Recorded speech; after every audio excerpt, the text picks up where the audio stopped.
जैसा कि last episode में हमने देखा कि टैंग शैंग और बाकी सब एम्परर बैटल टीम से लड़ रहे थे और इस लड़ाई में ओपोनेंट ने जीवू को घायल कर दिया था।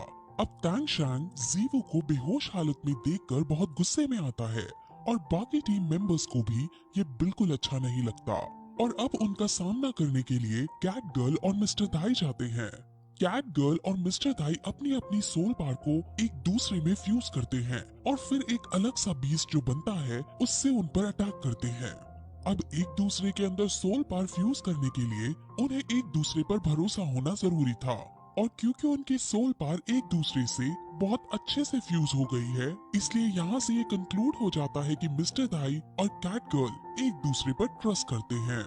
अब फिर उनका ये अटैक बहुत डैमेज देने वाला था, लेकिन अब भी ओपोनेंट टीम का वो लोग कुछ नहीं बिगाड़ पाते और कैट गर्ल खुद इसमें कमजोर हो जाती है। अब टैंग शैंग को गुस्सा आता है और वो गुस्से में आकर अपनी थर्ड स्पिरिट ड्रिंक का यूज करके अपनी म्यूटेटेड सोल पावर को निकालता है और उन पर पॉइजन स्टिंग से वॉर करने लगता है। टैंग शैंग इतना ज्यादा एग्रेसिव हो चुका था कि वो बिना कुछ देखे उन पर अटैक करता है और इनमें सब उसके जहर से अफेक्ट हो जाते हैं और अब टैंग शैंग के खिलाफ कोई नहीं खड़ा था, इसलिए टैंग शैंग की टीम जीत जाती है। अब टैंग शैंग को उसके टीचर की बात याद आती है कि उसे किसी की जान नहीं लेनी है, इसलिए वो एक एक करके सबका पॉइजन निकालने के लिए रेडी हो जाता है। लेकिन ओपोनेंट टीम में जो वॉरियर है जिसके पास हीलिंग पावर है, उसे वो जीवू को ठीक करने को कहता है, जिस पर जब जीवू को वो अपनी हीलिंग सोल पावर से ठीक कर देता है, तब टैंग शैंग भी सबका पॉइजन निकाल देता है और फिर वो जीत का हार पहनकर वहाँ से चले जाते हैं। अब हारी हुई टीम अपने रूम में आकर बैठी है और सब उदास हो रहे होते हैं, लेकिन इस टीम का कैप्टन यानी लीडर उन्हें धीरज देता है और फेलियर से सीखने के लिए मोटिवेट करता है। वहीं दूसरी टीम श्रेक स्कूल के बच्चे ग्रैंड मास्टर के पास आते हैं और अपनी जीत का बखान करने लगते हैं और बहुत मस्ती मजाक करते हैं। अब इन्होंने बहुत ज्यादा इंटेंस ट्रेनिंग की थी, इसलिए मिस्टर जाओ इन सभी बच्चों के लिए कुछ दिनों का रेस्ट मांगता है, जिस पर ग्रैंड मास्टर उन्हें 15 दिन का रेस्ट देने को रेडी हो जाता है और कहता है कि 15 दिन बाद तुम्हारे फेज 3 की ट्रेनिंग स्टार्ट की जाएगी। अब वो बात कर ही रहे होते हैं कि तभी वहाँ ओपोनेंट टीम का कैप्टन आता है और सरप्राइजिंगली वो डीन और मिस्टर जाओ को ग्रीट करता है। अब यहाँ से हमें पता चलता है कि इसका नाम कीमिंग है और ये पहले श्रेक स्कूल का ही एक स्टूडेंट था। डीन उसे फिर ग्रैंड मास्टर से मिलवाते हैं और वो ग्रैंड मास्टर को नमस्ते बोलता है, लेकिन ग्रैंड मास्टर उसको टेढ़े मुंह से देखता है। इससे सभी को अजीब लगता है, लेकिन फिर हमें यहाँ से ये पता चलता है कि ग्रैंड मास्टर असल में इसका चाचा है। ये दोनों एक ही परिवार से हैं, लेकिन ग्रैंड मास्टर की अपने पापा और अपने बड़े भाई से अनबन हो गई है और ग्रैंड मास्टर सारे रिश्ते नाते तोड़कर उनसे दूर भाग आया है। अब फिर कीमिंग अपने जूनियर से मिलता है, लेकिन वहाँ उसे पता चलता है कि ये श्रेक स्कूल का लास्ट बैच है, क्योंकि श्रेक स्कूल की फाइनेंशियल दिक्कत अभी भी खत्म नहीं हुई है। सब बहुत ज्यादा दुखी होते हैं क्योंकि श्रेक स्कूल है ही इतना अच्छा कि लोग इसे अपना मानने लगते हैं, लेकिन उनका अपना अब ये स्कूल बंद होने वाला है। अब फिर श्रेक स्कूल के बच्चे अपने क्रेडिट्स को लेने के लिए सोल एरिना में जाने लगते हैं। वो फिर क्रेडिट्स लेने जाते हैं और उन सभी के क्रेडिट्स बहुत अच्छे आते हैं और सब सिल्वर बैच पर पहुंच गए होते हैं, लेकिन टैंग शैंग गोल्ड बैच पर पहुंच चुका था, जिस वजह से सब बहुत खुश होते हैं। और वहीं दूसरी तरफ कीमिंग अपनी घायल टीम के साथ वापस अपने घर जाने लगता है, लेकिन तभी रास्ते में वहाँ ग्रैंड मास्टर आता है जो अकेले में कीमिंग से मिलना चाहता था। कीमिंग और ग्रैंड मास्टर आपस में बातें करते हैं, जिसमें कीमिंग पहले तो ग्रैंड मास्टर से वापस घर चलने को कहता है, क्योंकि कीमिंग के पापा और भाई वगैरह सब ग्रैंड मास्टर को बहुत याद करते हैं, लेकिन ग्रैंड मास्टर मना कर देता है। और अब ग्रैंड मास्टर आज के मैच के बारे में बात करता है, जिसमें वो कहता है कि आज की तुम्हारी हार का कारण तुम्हारी एरोगेंस था। कीमिंग भी उनकी ये बात एक्सेप्ट कर लेता है, क्योंकि वो हमेशा अपनी ब्लू टाइटनिंग आर्टिक्स के एरोगेंस में ही रहता है, जिस वजह से आज का मैच वो हार गया। वो आगे से इस मिस्टेक को दोबारा ना करने को कहता है, जिस पर अब वो ग्रैंड मास्टर का शिष्य बनने का पूछता है, जिस पर ग्रैंड मास्टर उसे मना कर देते हैं, क्योंकि वो सिर्फ श्रेक स्कूल में पढ़ाता है और वो उसे कहता है कि कभी तुम्हें अपनी कैपेबिलिटीज का स्तर नापना हो तो तुम टैंग शैंग से लड़कर देख लेना। जिस दिन तुम उसे हरा दोगे उस दिन तुम ग्रेट सोल लैंड मास्टर बन जाओगे। अब ये सुनकर कीमिंग को अच्छा नहीं लगता, क्योंकि उसके अकॉर्डिंग अगर तांग शैंग और उसके बीच 1-to-1 फाइट हो तो वो खुद जीत जाएगा। लेकिन ग्रैंड मास्टर उसे कहता है कि तुम तांग शैंग को नहीं हरा पाओगे और ये तुम्हें आगे आने वाले दिनों में खुद पता चल जाएगा। अब बातें करने के बाद वो सब डिनर करने बैठते हैं और वहाँ कीमिंग भी मौजूद होता है। वो सब कीमिंग से बातें करने लगते हैं और उसका लेवल पूछते हैं, जिस पर जब वो अपना लेवल 62 बताता है तो सब बहुत ज्यादा शॉक होते हैं। कीमिंग उन सभी की एबिलिटीज को देखकर बहुत खुश होता है। कीमिंग हेवेनडो इंपीरियल एकेडमी के अंदर एक टीचर है और वो अब उन सभी जूनियर्स को अपने स्कूल में पढ़ने के लिए इनवाइट करता है। अब जैसे ही डीन ये सुनता है तो वो गुस्सा हो जाता है और कहता है कि तुम्हें क्या लगता है कि हम श्रिक स्कूल में इन्हें अच्छी एजुकेशन नहीं दे रहे हैं।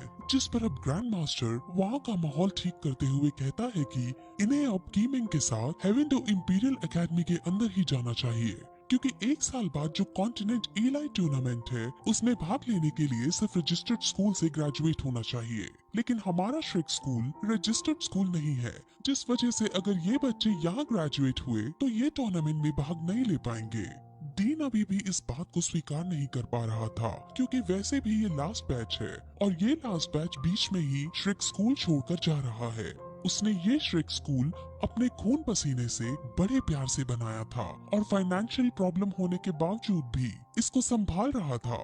लेकिन अब ग्रैंड मास्टर की ये सब बातें सुनकर उसका दिल टूट जाता है, लेकिन वो उसके अपोज भी नहीं जा सकता था, क्योंकि असल में जो कुछ ग्रैंड मास्टर कह रहे थे वो सब सच था।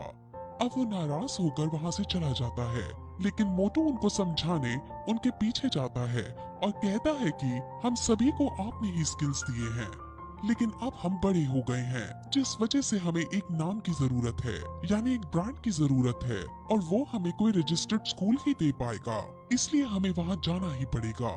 अब डीन का भी मन थोड़ा हल्का होता है और वो इजाजत दे देता है। ग्रैंड मास्टर ने असल में एक कंडीशन रखी थी कि उस स्कूल के अंदर श्रिक स्कूल के सारे टीचर इनको पढ़ाएंगे और वो स्कूल सिर्फ अपना नाम और अपनी जगह देगा। वहाँ के टीचर इन बच्चों को कुछ पढ़ाएंगे या सिखाएंगे नहीं। अब सब फिर वापस श्रिक स्कूल के अंदर आ जाते हैं और उन्हें अब 2 महीने बाद हेवेनडो इंपीरियल एकेडमी के अंदर जाना था और अब उन्हें 2 महीने का रेस्ट मिल गया था। अब तांग शैंग रोंग रोंग के पास जाता है और उसने जो क्विंग ट्राइब के लिए बहुत सारे हिडन वेपन्स बनाए थे उनके बारे में बताता है, जिस पर अब वो डिसाइड करता है कि जब वो एकेडमी पहुंचेगा तब वो क्विंग ट्राइब में जाकर खुद अपने हाथों से ये वेपन्स उनको सौंप देगा। अब फिर तांग शैंग अपने कमरे में चला जाता है और वहाँ पर वो और भी कई वेपन्स बनाता है और ऐसा करने में उसे बहुत वक्त भी लग जाता है। वो अपनी सोल पावर का भी यूज करता है और फिर एक दिन फाइनली उसका वेपन बनकर रेडी हो जाता है। वो सभी को अपने ये वेपन्स दिखाता है और उसकी ताकत को देखकर सब बहुत शॉक हो जाते हैं, क्योंकि उस वेपन से भारी चीज को क्रश करने के अलावा दूर जगह पर एक रोप की तरह भी इस्तेमाल कर सकते हैं। वो सबको एक एक वेपन देता है और सब इसको पाकर बहुत ज्यादा खुश हो जाते हैं, क्योंकि ये वेपन तांग शैंग ने पिछली मेमोरीज का यूज करके बनाया था और इस तरह का वेपन इस दुनिया में कहीं और नहीं मिलता है। अब फिर 2 महीने पूरे हो जाते हैं, लेकिन एकेडमी में ले जाने से पहले डीन उनकी थोड़ी ट्रेनिंग कराना चाहता था, इसलिए वो आज सबको भागने के लिए कहता है।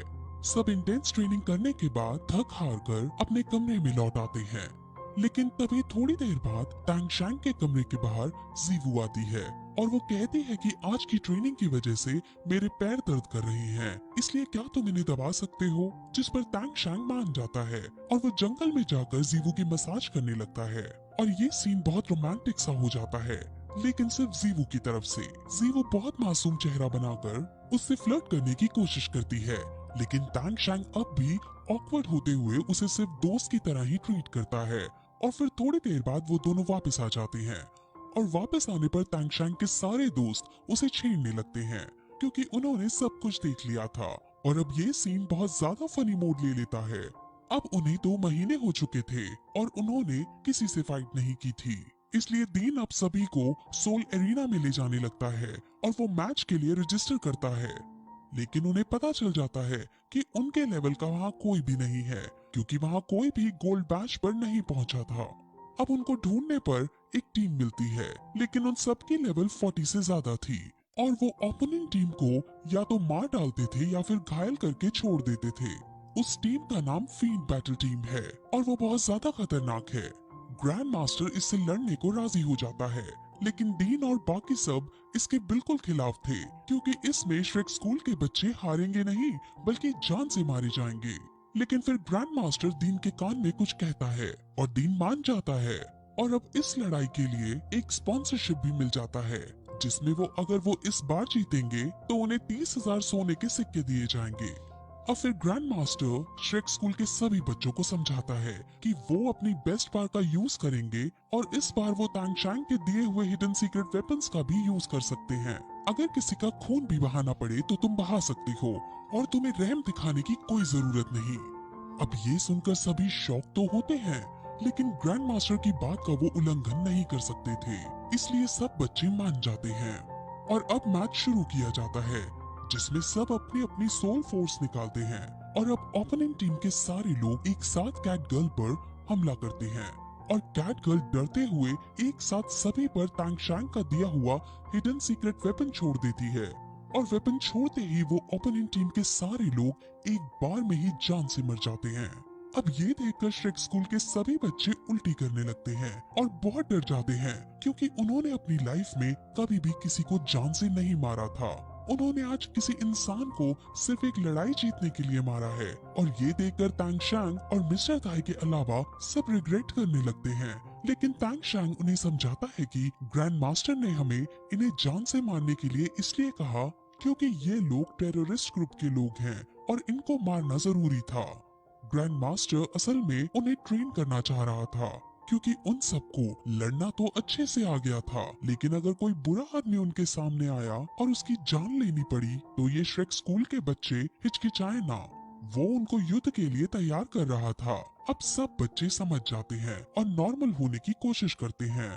अब हालांकि डीन को भी थोड़ा दुख होता है, लेकिन ग्रैंड मास्टर का ये डिसीजन एकदम सही था, इसलिए वो दुख छोड़कर ये डिसाइड करते हैं कि जितने भी पैसे हमें मिलेंगे उनमें से 90% हम इन मरे हुए लोगों के परिवार को दे देंगे। अब सभी श्रेक स्कूल के बच्चे रूम में आ जाते हैं, और आज की बात की वजह से उनमें से किसी को नींद भी नहीं आ रही थी, लेकिन उनको ये कभी ना कभी तो करना ही था, इसलिए वो खुद को संभालते हैं। और इसी तरह ये एपिसोड खत्म हो जाता है।